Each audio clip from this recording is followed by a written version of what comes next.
International investigators have concluded that Russian President Vladimir Putin played an active role in the shooting down of Malaysian flight MH17 in 2014. In an update today, prosecutors said they had, quote, strong indications that Putin offered missiles to pro-Russian rebels, but said they did not have evidence that he ordered the attack. The plane was shot down by a Russian anti-aircraft missile over eastern Ukraine, killing all passengers on board. Russia has denied any involvement. For more news on today's probe, I spoke to DW's Jack Perrick in Brussels.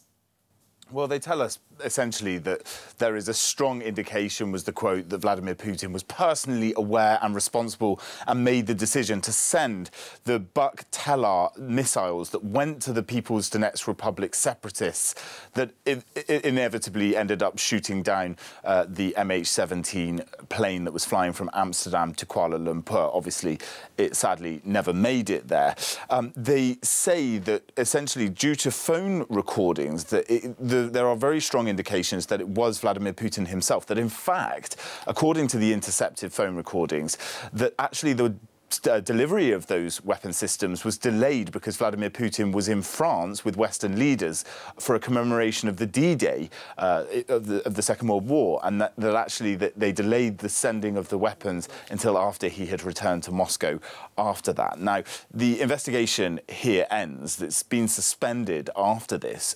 Vladimir Putin enjoys head of state immunity, and therefore they cannot prosecute him as part of this investigation. The joint team has worked for many, many years over this, and as you said, Moscow stringently denies any involvement in the shooting down of that plane. But that must be a bitter pill to swallow. You have Dutch prosecutors saying that Putin was directly involved, but this investigation has reached its limit. Is it truly that there won't be any repercussions?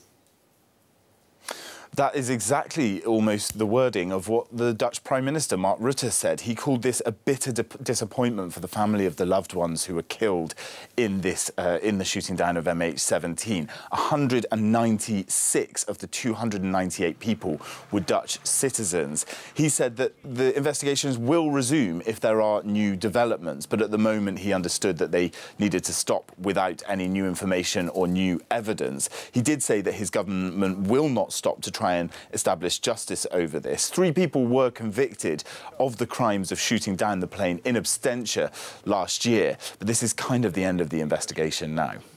And Jack, just briefly before I let you go, what kind of official reaction can we expect to this? Well, what's really interesting here is the context of the war now. Obviously, this was 2014 when that was shot down and the annexation of Crimea. But now, since the full scale of invasion of Ukraine a year ago, there are now attempts, especially the European Union powers, to set up a special tribunal to try for the crime of aggression that would potentially involve the Russian president having to face justice as they see it. That's a long way off. It would require UN Security Council approval. Russia is obviously a permanent member of that. But that's what they're trying to do now, to make this, to give these tribunals in The Hague a little bit more teeth.